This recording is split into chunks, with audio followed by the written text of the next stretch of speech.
one of the challenges that even great visionary leaders have is not that they don't have clear vision, it's how do they communicate clear vision to others. As a leader, your job is to grow, right? And it's to lead well. We have to stop and say, okay, I might not be somebody who has substantial vision right now, and I can do something about that. You're listening to the Sherpa Leadership Podcast, your guide to climbing higher in life and leadership.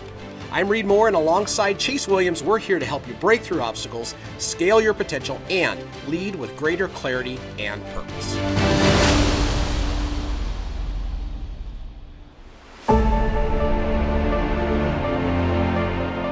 Leaders, welcome back to the Sherpa Leadership Podcast. I'm Reed Moore here with my good friend Chase Williams. We're here to help you climb higher in life and leadership, and I'm so excited about today's topic because it's an absolutely critical component for you mastering as a leader. As always, go to sherpaconsultinggroup.com for our action guides as well as all kinds of other resources and to be able to get in touch with us. All right, Chase, how are you today? Great, man. How are you? Doing well, man. Doing well. Yeah. I'm excited for this episode. Yeah, this is an important piece of leadership we're going to unpack today. Yes. All right. So what are we talking about today?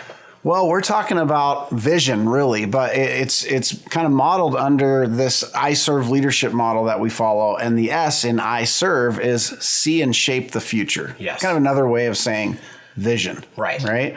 So when you think of seeing and shaping the future, having vision as a leader, what do you think of? I always kind of go back to this core idea of what is leadership. And there's all these definitions that we've talked about, of course, and we'll continue to. But ultimately, somebody who is leading is not going on a journey by themselves. They're taking other people. And the question is always, where am I taking them? Where are we going? And that creates an immense amount of pressure as a leader. There's a huge obligation there. And one of those obligations is to stretch our vision muscle, our ability to see into the future, which for us as well as everybody else is really, really unknown. But because we're leading other people, we are moving people forward into a direction. And as a leader, that's a core piece of what we have to grow in. Yeah, I agree. You said a couple things there that I think are really important. You think about the power of vision, right? Like this country was founded on someone's vision of what could be or should be before it even really existed. Yes. Right? Businesses, same way, right? Like if you think of a startup as an example, sometimes they're gathering millions, hundreds of millions of dollars for an idea, a vision before there's really even a company behind it, right? Yes. So we know it's super powerful, which is why there's a big responsibility around it for leaders. I think one of the challenges that even great visionary leaders have is not that they don't have clear vision, it's how do they communicate clear vision to others? Yes. Because if you're a really strong visionary and you have an idea that's so powerful, but I don't know what it is, I can't see inside your head, then it means nothing to me, right? Or anyone else who might be interested in going on the journey toward that vision with you, right? And that's one of those pieces of the skill that you can actually improve and practice and get better at. Yeah. One of the things that we talk about like in marriage and different things is, there's this idea of, I deeply love my wife, but if she never hears the words, I love you come out of my mouth, or specifically, I love you, and then an actual list of like, these are the things that cause me to love you, and it's all inside of my head, there's this dissonance in my leadership at home. And that is that I am experiencing all of my emotions and all of my gratitude, but nobody else gets to experience that. It's the same way, right? And if you look at the best leaders out of the course of history, they have all been great communicators, specifically communicators of vision. Yeah. What do you say, Reed, to somebody who's listening who thinks that, well, I'm just not a very strong visionary, or I don't feel like I have strong vision. That's really something I'm not good at. What do you say to that person? The first place I would start is I would take a step back and say, okay, so are you operating from a fixed or a growth mindset? And fundamentally, a fixed mindset is this idea there are lucky people and there's unlucky people. There are visionaries and there's those who can't see the future. And it's a really hard way to live life. And I think it's a very wrong way in general to think about things like vision. So it's kind of like saying, the person that doesn't go to the gym and they say, well, I'm not strong. Yeah, like that's a totally reasonable statement. But the underlying challenge is, can you become strong? Or is this, apart from a significant physical disability, can you do something about it? And so the challenge here is we're saying, like, as a leader, your job is to grow. right? And it's to lead well. We have to stop and say, okay, I might not be somebody who has substantial vision right now, and I can do something about that. Yeah, I would also say too that you can get better at having a vision, right? Like, Yes. and here's what I want to say about that. Sometimes people think of vision as like, I woke up one morning and it was like perfectly clear in my head. It was like an idea that had all this clarity to it. That can happen. That's very rare. Very rare. Setting a vision or getting good at being a visionary can sometimes look like sitting down with a blank piece of paper and a pen and thinking way out into the future. What do you want your business to look like? What do you want the country to look like? Right. What things would you envision happening if other things happened, right? It's actually a practice that even very highly successful people don't take the time to do often enough. Right. Right. So if you're having trouble like thinking that you have the strong vision for the future, you might just need to set aside some time to work on what that could or might look like. And over time, your vision can become stronger and have more clarity, not just like the second you woke up one morning. Does that make sense? Absolutely. And it's one of the reasons we instead of just saying vision, we say see and shape the future, because there's two disciplines here. One is for me to be able to extend my vision out. But that can be kind of like this prognostication, right? So you start getting into, I forget the guy's name. They wrote the book, The Big Short, about. Yeah. Right. And the joke is that he has successfully, prophesied, 17 of the last two recessions. Right? Yeah. 17 of the last two. Yeah, exactly. And so there's this idea of like, he clearly sees this thing. No, he clearly saw a thing, and now he's kind of stuck in this trap. But the other one, so we do want to see things more further in the future, which requires stopping and thinking. Mm-hmm. What is it that I'm observing, and what is the application to me and the people I lead? The other one is actually shaping the future, kind of like thinking about this country or thinking about a city or even thinking about something like building a new house for your family. Mm-hmm. There is, that's actually what you're doing. When you sit down with an architect or you sit down with a blank piece of paper and you start envisioning what that house could look like, what the future could look like, this is vision. And this is specifically you carving out or building or shaping the future, which is also a significant skill set and something to grow in. Yeah, we talked a little bit about kind of like the power of vision, right? Like, why? Why is it so powerful for others? Why is it such an important skill for great leaders to have, to be able to see and shape the future? What does that do for a leader? So one of the things I think it does is it connects current activities or actions or hardships with hope. Okay. Right. So if I'm in a sales business or I'm building out a brand new product, everything that shows up today is just nothing but hard. Yeah. It's hard, it's monotonous, it's coding, it's planning, it's making phone calls, it's setting meetings with investors. It's just flat out hard. It's rejection, and the list goes on and on and on. Yeah. And so if I can connect today's hard with what the future hope could be from that is, people run off of hope. Yeah. People run off of encouragement, all of us, right? Not just like the weak, but everybody does. And so vision really, it ties a current hard thing to a future preferred reality. Yeah, otherwise what you're doing might start to lose meaning, purpose. It becomes just like a grind for what? Grind's sake. And that's really what I hear you saying, right? And so from a leader's perspective, if we are setting and communicating a strong vision, we can see and shape the future and help others see and shape the future, then all the hard stuff they're doing every day takes on meaning, takes on purpose. They can keep going towards something with this hope, as you mentioned, for the future, right? Like the Bible says that in the absence of vision, the people perish. Yes. Well, that sounds a little bit like they get tired of doing the hard things, right? They just get, they get disenchanted or disenfranchised. What am I doing this for? There's no rationale behind it. So that's what creates that power to move people, move an organization, move a country towards something that can be better, right? Yeah. And I think that's exactly right. And I think sometimes the more seasoned a leader gets, the more distance there is between them and the reality that the people that are following them experience. And that is that you might behaviorally as a leader be wired to have seen a vision, seen something, been hopeful, and then just go to work and grind and put your nose down and go and go and go. And you look up and you don't see people going and grinding. You just get super mad, right? What's everybody's problem? And you go down this whole negative, negative mindset space. But you actually, as an individual, might have way longer of a period of time before you get disillusioned, right? Before you lose hope. Although, when it happens with a leader, it shows up sometimes pretty catastrophically, right? They will wake up one day and they haven't been casting vision even to themselves.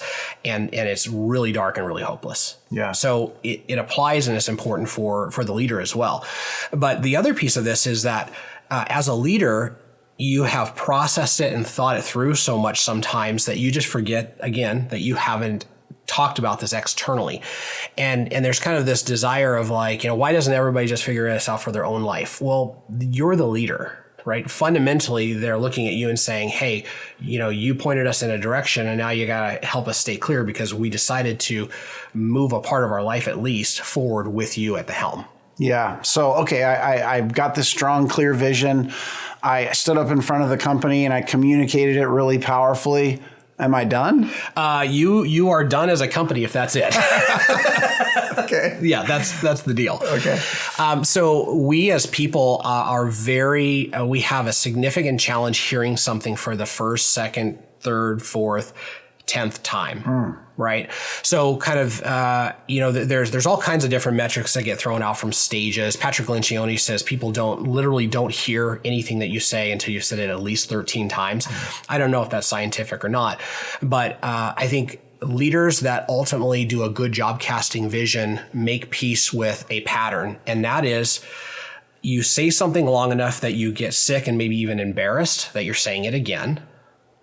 And you either stop, and that's right at the point where somebody might have heard you for the first time, or you make peace with what you're experiencing and you say it at least, a 2x of that before it really even catches, and that's one of those disciplines as leaders is if you get caught up in they should have, the question that always goes through my mind as a coach is there are ways that you think things should be, and then there's being committed to being effective. Yeah. Right? Do you want to be right? Do you want to be effective? If your goal as a leader is to be effective, you just have to make peace with some of these things around vision. Yeah, and repetition of communicating it is important, right? Because regardless of how many times it took for someone to hear, people forget still. They might have actually heard you, they inspired them, and then months go by and hard things in their life happen and no one said it again and they forget. Why am I doing this? Why does this matter? So it's almost like being a good leader in part is being like a parrot. Yes. Saying the same important things, vision, seeing and shaping the future over and over and over again. Here's another practical reason, right, Reed? Organizations by nature are changing all the time. Yeah. New people are entering the organization. Some people move on. We like to think that's not the case, but it is. Yeah. And so you might be having a meeting and saying this thing for the 100th time, and that employees, it's their first meeting. Yeah. It's the first time they've ever heard this vision. Right. Right. Or in the hiring process, you're attracting talent into your organization. You had better be talking about the vision if you want to attract great talent over and over and over again. Because the concept that we talk about is like vision leaks. Yes. Right. What does that mean to you? Right. It leaks. So yeah, vision, hope, encouragement, all of these things are kind of like eating, right? Or sleeping or going to the gym. Like you do it and you've gotten enough for this period of time. Yeah. But if you don't continue to go back, then it goes away eventually to nothing. And another way of thinking of it maybe is running a business or leading a family or leading in any capacity is it's like steering a ship. It's not like being on train tracks, right? Where it's completely perfectly defined and very rarely is there a derailment. It's you're going to hit a storm and you're going to have to change course and then you're going to have to readjust and point to true north again. And you're going to have to do that over and over and over again for maybe even months, right? Like old school journey across the Atlantic. So it's this constant reorienting, constantly letting people know where we're going and that we're on course. Yeah, love that. Okay, so beyond communicating a strong vision well and what you see for the future and then, how you're going to shape the future, What else do we have to do as leaders in regards to vision after we've communicated it? So after we've communicated vision, we have to embody the vision, right? We actually have to be able to show people by our words and our actions that we are on mission with them, that we are casting a vision, and then we're moving forward with that, right? Yeah. If we don't do that, it's one of the things that I've just kind of observed about like human experience is that people aren't deeply moved until they see things embodied. Right. So we call it in our company, we call it, until they see something incarnate, right? Which is like a biblical idea. And that is that, as a leader of a company, if somebody can hear my words and then they can watch me, they're like, that's what that looks like, right? That's really inspirational. And as an organization grows, the ideal is that more and more and more people embody the vision, right? So you've said it so many times that all these light bulbs start going off. And then you've lived it for long enough that they start modeling the way that you work around the vision. And now you look inside of a company of 50 people and you have 10 or 20 or 30 people that you could almost say are the vision. Mm-hmm. That is a magical place to be inside of a company. Yeah, the reality is that most companies will take on the characteristics of their leader. So if you look around and you don't like what you see, you better look in the mirror as well, right? Because that's that embodying piece around the vision. The other powerful part about a strong vision is that it will help you make really difficult decisions as you go along. That's the shaping part, right? Like, does this align with the vision we have for where we're going? Because otherwise, every idea can look like a good idea, or every idea can look like a bad idea. Either way, right? So if we don't have something that's kind of North Star pointing us in the right direction, then decision-making gets exponentially harder. Yeah. Right? And no one will really even understand why you're doing what you're doing, or why you're not doing what you're not doing, because there's no shape to it, right? Because there's no vision there. They forgot, right, where we're heading and why that matters. And that's something else that I love to communicate to leaders is people will be excited about something that is extraordinary or bigger than themselves or something they can be part of creating, right? Mm-hmm. And everyone has a little bit of what's in it for me in them. Sure. Right? The WIFM, what's in it for me. So when you're communicating vision, it should demonstrate and show people how everyone involved will benefit, not just the owners of the company, the employees as well, the people we serve, the communities we operate in, and beyond, right? Like how does this vision actually create something of value that serves everybody connected to it? I love it. One of the things, I used to love this show that was on TV for quite a while, and it was Mythbusters. Yeah. Oh, great show. Great show. And one of the myths was that, so Adam and Jamie decide to go try to prove out, is the myth was that if you were lost in the forest, you could find your way out or find a navigable path if you had blinders and all you could see was, basically your feet or within like a couple feet in front of your footprint. And both of them, as I remember it, said, yeah, we actually think we could do it. Here's the plan. Turns out that if you actually can't see, even in a situation like that, if you can't see beyond, as my dad used to say, the tip of your nose, what they did is they spent hours and hours and hours and they actually covered almost no ground at all, maybe like 100 yards of a circle in all kind of a random pattern. And so if you think about, if we don't have vision as leaders and we don't have vision as people, where is our life going? Well, the answer is probably what you could easily observe with somebody who's not leading well or somebody who's not being led well. And that is year after year, sometimes decade after decade, there's actually not progress made.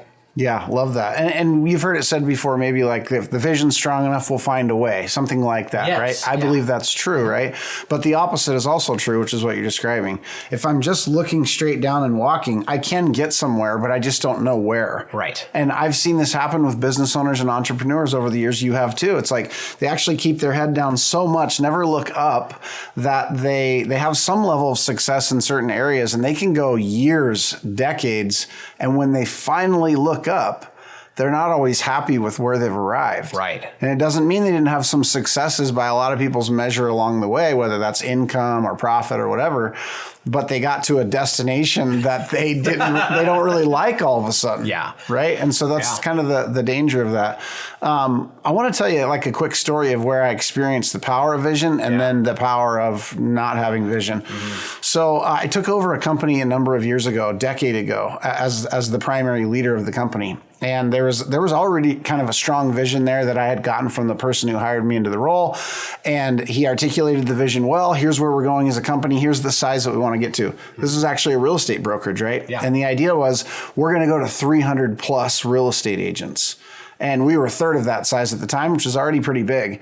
And I'll be honest, Reed, like at first, it took me a minute to wrap my head around a business of that size because from my experience, I had never led or run a business anywhere near that size or that number of people. But I was able to do it, and it kind of crystallized in my mind. I said, okay, let's go take the hill, right? Let's go and do it.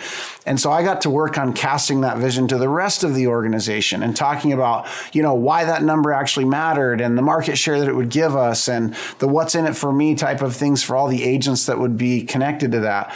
Lo and behold, with a great bunch of people, a solid team, and lots of hard work, and years later, we eclipsed that number. We eclipsed that size as a company. Yeah. Right? So I saw the power of vision work. And then here's where the story turns the other way. That vision alone wasn't big enough because we had accomplished it. And my mistake as a leader was I didn't reset a different vision or a bigger vision or however you might think about that, right? Kind of like we had kind of gotten there, and then without resetting the vision, the company got a little funky. The results started to change a little bit. People started to wonder, like, what are we doing this for? Why does this matter, right? Like a lot of the things that we don't want to show up in our organization showed up in mine. Yeah. And looking back on it, I know now one of the primary reasons was I wasn't looking farther. I wasn't seeing and shaping the future beyond this place that we had arrived to so that we could continue to go collectively. And it took really years actually for me to realize that, others to help me realize that, and then ultimately to go back to, okay, where are we going again and why does it matter again? And then how do we get people back on board again? That was a really tough lesson. Yeah. It's really interesting because there's this idea of vision or even like mission, which is something that we teach and we do workshops on. And that is that if you can actually hit it, it's too small. Yeah. Right. And it creates problems. The classic example of that actually is Microsoft. Right. So Bill Gates came out with this audacious vision, right, which was to put a computer in every household in the world. Right. No way that's ever going to get accomplished. Functionally, it did. Yeah, functionally it did. Yeah. Right? And faster than he would have ever imagined. Way faster than he'd imagined. Like it was so audacious at the time. And of course, that accelerated Microsoft just through the roof. But then all of a sudden, Microsoft had this massive identity crisis, and it lasted about 10 years, maybe a little bit longer, where they just struggled. And I knew, have some friends really high up in Microsoft, and the company had an identity crisis because they had accomplished the mission. Yeah. Right. They had fulfilled the vision. It was a problem. Yeah. So that's something to watch out for, right? If you feel like you set a vision that you thought would never get accomplished because it was so big, and now you're getting close to accomplishing it, as a leader, you need to take some time and re-see the future, right? Yes, see a bigger future than what you thought was possible before, because otherwise you can end up in that same place that I did, same place that Microsoft did. Lots of companies, right? This is a common problem that companies run into if you're not paying attention and you forget or don't understand the true power of vision. So there's a flip side of this coin, and that is that for the outliers that are listening to us, there are some people that are so incredible at casting vision and so incredible at like wonder and ideating the future that they can use the unbelievable. Like if I could quantify vision as like, I would say vision is one of the top 5 most powerful things in the world. I mean, maybe top 3. It is unbelievably powerful. And I had an experience of being in business with somebody. We were in a partnership with a few partners, and we set out to build a really large national level company. His ability to cast vision was light years beyond mine. And the talent that we attracted and the people that we brought into that company from around the country was amazing, and it was electric because we worked so hard on the mission statement, and when we nailed it, like it just resonated, right? And his ability to cast it and to just constantly be a visionary, it created an environment that we were able to hold together, even though looking back, the rest of the iServe model was really problematic. Yeah. We actually didn't do a lot of the other things that caused for longevity. And so there is this maybe responsibility as a leader, and that is if you have this ability to cast massive vision, you'll have the ability to attract people really fast to yourself and to be able to kind of build from this place of hope in the future. But then as a leadership discipline, you have to bring other people around you and continue to grow in these other areas because the vision itself over the course of time, you could almost say it becomes toxic because people are hoping in a future that actually will never happen. And there's a tension there because everybody who's built anything has purely ran on hope for a very long period of time. That's right. When we started our primary company, the people that I don't even know why they joined me at first, like I had a vision, like we're going over here. And it was just, everything else was a mess. Yeah. It was a disaster, right? But it was a really fun one. And then over the course of time, they stuck with the vision long enough for the infrastructure and for all the other pieces of my leadership, as well as the company to come together. So we just have to be responsible, I would say. If you are somebody who is a visionary, use it, full throttle, cast the vision. But your growth is going to be massive to making sure that this is not people buying into something that ultimately can't succeed. So sometimes it just flat out won't. And that's hard, but it can't if you don't grow. Yeah, I think one of the key lessons that you're sharing is, although the ability to see and shape the future, having vision is maybe the most powerful thing you need and have to do as a leader, it's just not the only thing, right? I was taught this years ago. It's called the 7 Principles of Leadership, and it kind of demonstrates this idea beyond having and setting a vision. There's other things that have to happen beyond that. So I'm going to read through them really quickly. The first one is set a vision. And by the way, like you can get better at that. That's a skill you can improve on if you don't feel like you're amazing at it naturally, right? The second one, clearly communicate the vision. We talked about that, right? So I have it in my head. Now I got to communicate it well to others so that it can resonate with them. They can connect to it, be attracted to it.